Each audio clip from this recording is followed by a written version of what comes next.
ये कहानी पश्चिम अफ्रीका के किसी देश में शुरू होती है, जहाँ 12 साल का अगू अपने दोस्तों के साथ खेल रहा होता है। फिर वह एक नकली टीवी का फ्रेम बेचता है, जिसे वह इमेजिनरी टीवी कहता है। वह और उसके दोस्त फ्रेम के पीछे एक्टिंग करते हैं। एक आदमी उसे ये बेकार चीज खरीदने से मना कर देता है। अगू निराश होता है, लेकिन कोशिश करता रहता है। वह एक सैनिक के पास जाता है और अपनी नकली टीवी बेचने की कोशिश करता है। किस्मत से सैनिक उसे खरीद लेता है और बदले में खाना देता है। बाद में पता चलता है कि उनके देश में युद्ध चल रहा है और अगू का गांव शांति सैनिकों द्वारा सुरक्षित एक बफर जोन में है। उसके पिता पहले टीचर थे, लेकिन अब वे सेक्टर चीफ हैं और आसपास के शरणार्थियों को अपनी जमीन पर रहने देते हैं। एक शाम जब उनका छोटा परिवार खाना खा रहा होता है, तो पिताजी देखते हैं कि टीवी का फ्रेम गायब है। अगू डरकर घर से भाग जाता है और बाहर सोता है ताकि उसे डांट न पड़े। कुछ दिनों बाद ग्रामीणों को पता चलता है कि सरकार गिर गई है और सेना से जुड़े विद्रोहियों ने देश पर कब्जा कर लिया है। जब विद्रोही गांव पर हमला करते हैं तो बहुत से लोग राजधानी भाग जाते हैं। अगू के पिता भी अपने परिवार को वहां भेजने का फैसला करते हैं, जबकि वह और उसका बड़ा बेटा पीछे रह जाते हैं। माँ इस फैसले से खुश नहीं है, क्योंकि वह परिवार को अलग नहीं करना चाहती।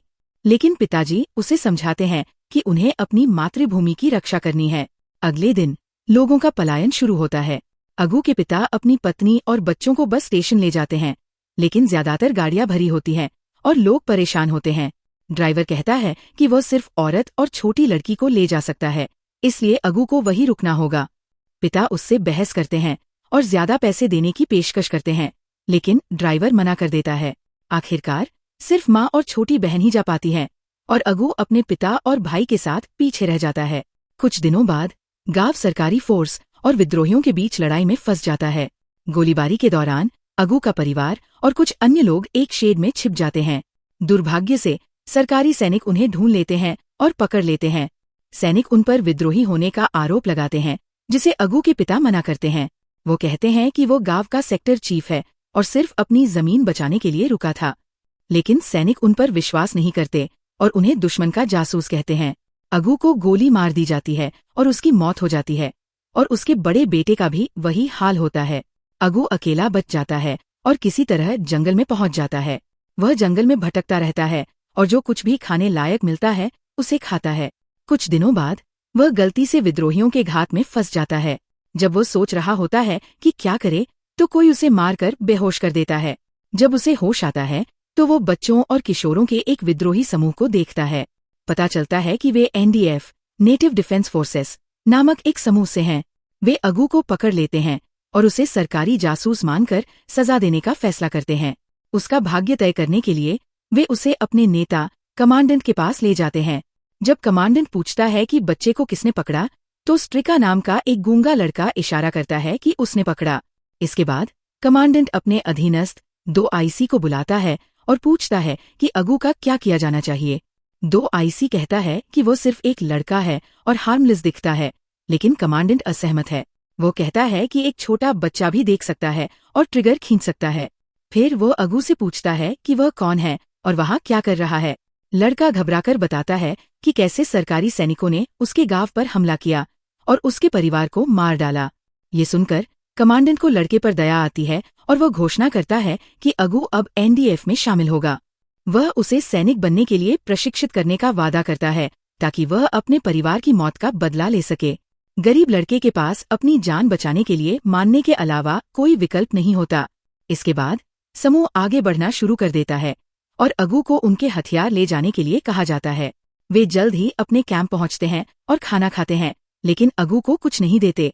जब वो खाना मांगता है तो प्रीचर नाम का एक लड़का उस पर हंसता है और कहता है कि उसे कुछ नहीं मिलेगा, क्योंकि वह अभी तक योद्धा नहीं है। इसके बजाय वह लड़के को खड़े होकर तब तक सैल्यूट करने का आदेश देता है जब तक वह उसे रुकने के लिए न कहे। इस बीच स्ट्रिका को कमांडेंट के क्वार्टर में बुलाया जाता है, जहां वह अनिच्छा से जाता है। अगले कुछ दिनों में अगू और अन्य बच्चे NDF में शामिल होने के लिए क्रूर प्रशिक्षण से गुजरते हैं। कमांडेंट उन्हें प्रोपेगेंडा भी खिलाता है, जिसमें दावा किया जाता है कि NDF धीरे धीरे युद्ध जीत रहा है और वे जल्द ही अपने परिवारों से मिलेंगे। लड़कों को जलती हुई लकड़ी से यातना दी जाती है, पीटा जाता है, तेज ब्लेड से काटा जाता है और गड्ढों में दफनाया जाता है। इस दौरान अगू स्ट्रिका के साथ एक बंधन बनाता है, क्योंकि वे सबसे छोटे हैं और एक ही उम्र के हैं। कुछ प्रशिक्षण के बाद वे कैंप छोड़ देते हैं और एक पुल पार कर रहे सरकारी वाहनों पर अचानक हमला करने की योजना बनाते हैं। वे हमले में सभी को मार देते हैं, सिवाय एक आदमी के जो गोलीबारी में बच जाता है। फिर एनडीएफ उसे पकड़ लेता है और उसे यातना देना शुरू कर देता है। आदमी भीख मांगता है और रोता है। ये दावा करता है कि वह सिर्फ एक इंजीनियर है जो पुल की मरम्मत के लिए आया है। वह रिहा करने की गुहार लगाता है, लेकिन कमांडेंट को कोई दया नहीं आती। वह अगू को एक तलवार देता है और उसे आदमी को मारने का आदेश देता है। ये देखकर छोटा लड़का डर जाता है, क्योंकि उसने अपनी जिंदगी में कभी किसी को चोट नहीं पहुंचाई थी। हालांकि कमांडेंट उसे मैनिपुलेट करना शुरू कर देता है, यह कहकर कि ये आदमी उस समूह का हिस्सा था जिसने उसके परिवार को मार डाला। ये सुनकर अगू अपनी सारी हिम्मत जुटाता है और आदमी के सिर पर वार करता है। इससे वो बुरी तरह घायल हो जाता है, लेकिन वह अभी भी जिंदा है, इसलिए स्ट्रिका भी उस काम में शामिल हो जाता है और दोनों लड़के आदमी को बार बार तब तक मारते हैं जब तक आखिरकार उस आदमी की मौत हो जाती है।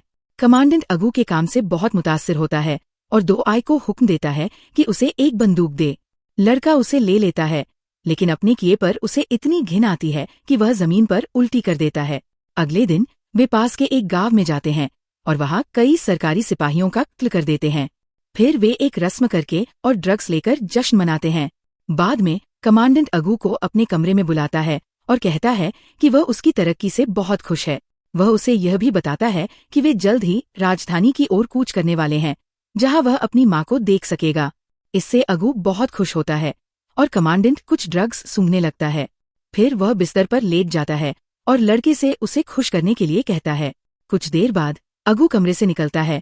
कमांडेंट के जरिए हमला किए जाने के बाद वह साफ तौर पर परेशान दिखता है। स्ट्राइका तुरंत अपने दोस्त के पास जाता है और चुपचाप उसे तसल्ली देता है